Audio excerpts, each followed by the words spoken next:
बारामतीला manager आहेत. महाविकास आघाडीचं काम लोकसभेमध्ये त्यांनी केलेलं आहे. ओबीसीच्या नेतृत्वाला पाडलेलं आहे. हे तुतारीची सुपारी घेऊन काम करतायत. माणसं भेटली त्यांच्या विरोधात उमेदवार देणार नाहीत हे मी महाराष्ट्राला सांगतोय आणि ओबीसी बांधवांनाही सांगेन. जर अशा प्रवृत्तीची माणसं निवडून आली तर 2024 नंतर महाराष्ट्रामधलं ओबीसीचं आरक्षण संपलेलं असेल. माणसांनी जरांगे पाटलांना सपोर्ट केला, जरांगे पाटलांना फ्युएल पासून माणसांपासून पैसे पुरवले, लेखी पत्र दिली. त्या माणसांना आम्ही ओबीसीच्या आरक्षणासंदर्भात विचारणार आहोत आणि या प्रश्नाची उत्तरं जे उमेदवार देऊ शकणार नाहीत, जे पक्ष देऊ शकणार नाहीत, त्या माणसांना आम्ही मतदान करायचं नाही हे आम्ही ओबीसीना जाहीररित्या सांगणार आहोत. ते जे म्हणतात की बॉन्डवर लिहून घेणार 500 रुपयाच्या बॉन्डवर आणि ओबीसीतून मराठा आरक्षण दिलं तर त्याला पाठिंबा देणार. जरांगे पाटलांना माझं विनंती आहे, जरांगे पाटलांना सल्ला तर देणार नाही कारण ते मानणार नाहीत. जरांगे पाटील बॉन्ड पेपर कसला घेऊन बसलाय? अरे संविधानाची शपथ घेऊन जे मुख्यमंत्री झाले, मंत्रिपदावर गेले, ती माणसं सुद्धा संविधानाची शपथ घेणारी माणसं आपल्या मतावर ठाम राहत नाहीत. तो कुठला बॉन्ड पेपर घेऊन बसलाय? तुम्ही एखादा ताम्रपट नाहीतर शिलालेखावर लिहून घ्या. हे राज्यकर्ते लोक, पुढारी लोक हे कुठल्याच शब्दावर फर्म नसतात, ठाम नसतात.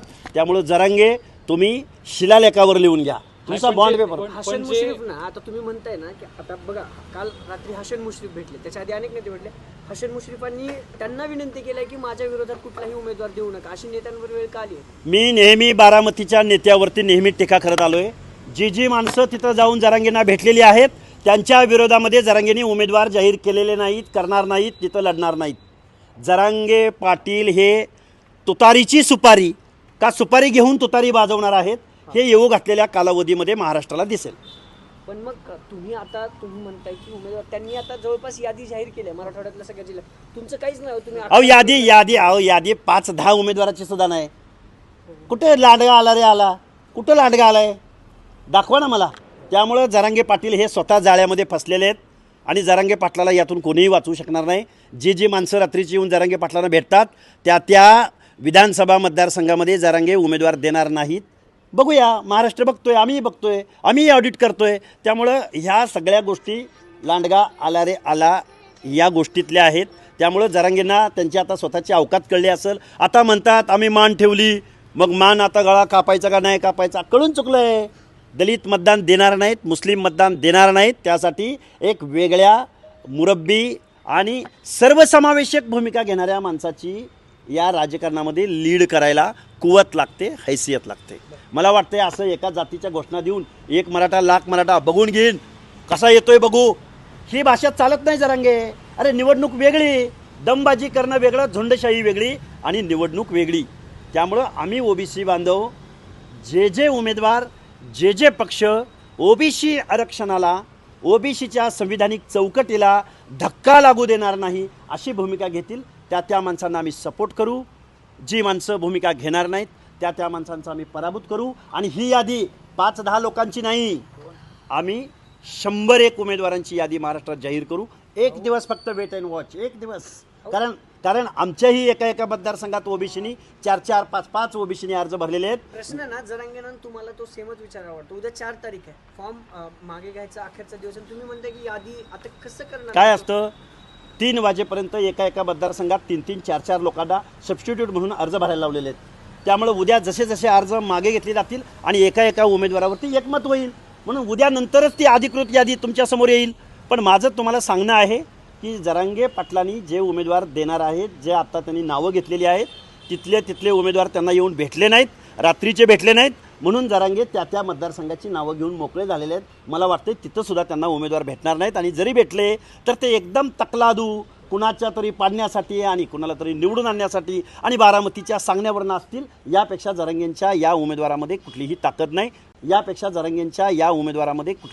नाही. ना कुठलीही एक मतांना सामान्य माणसाला अपील करणारी भाषा नाही. जरांगे मॅनेज झालेत का? जरांगे मॅनेज झाले अशी टीका करतात. जरांगे बारामतीला मॅनेजर आहेत. महाविकास आघाडीचं काम लोकसभेमध्ये त्यांनी केलेलं आहे. ओबीसीच्या नेतृत्वाला पाडलेलं आहे. ओबीसीच्या माणसांना टार्गेट करून यांच्या 7 पिढ्या राजकारणात आल्या नाही पाहिजेत अशा पद्धतीचा यांचा पराभव करा हे जरांगे बोललेले आहेत. महाराष्ट्रानं पाहिलेलं आहे. त्यामुळे परत एकदा सांगतो, जरांगे हे तुतारीची सुपारी घेऊन काम करतायत. जी जी माणसं भेटली त्यांच्या विरोधात उमेदवार देणार नाहीत हे मी महाराष्ट्राला सांगतोय आणि ओबीसी बांधवांनाही सांगेन. जर अशा प्रवृत्तीची माणसं निवडून आली तर 2024 नंतर महाराष्ट्रामधलं ओबीसीचं आरक्षण संपलेलं असेल. केवळ महाविकास आघाडीचेच नाही तर महायुतीचे सुद्धा नेते भेटत आहेत ना, भाजपचे भेटत आहेत.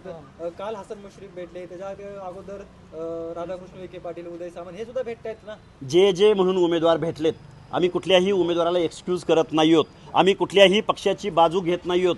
आम्ही महायुतीचा असो, महाविकास आघाडीचा असो किंवा आणि कुठल्या प्रहार वगैरे तिसरी चौथी शक्तीचा असो, ज्यांनी ओबीसीच्या बाबतीमध्ये विरोधाची भूमिका घेतली, जरांगेंना बेकायदा मागण्यांना पाठिंबा देण्याचा प्रयत्न केला, त्या माणसांना ओबीसी मतदान करणार नाही. तुमचं टार्गेट महाविकास आघाडीत दिसते ना तसं. नाही, आमचं टार्गेट महाविकास आघाडी तर आहेच, कारण महाविकास आघाडीच्या सर्वोच्च शीर्षस्थ नेत्यांनी जरांगे पाटलांना प्रमोट केलंय, पाळलंय, पोचलंय.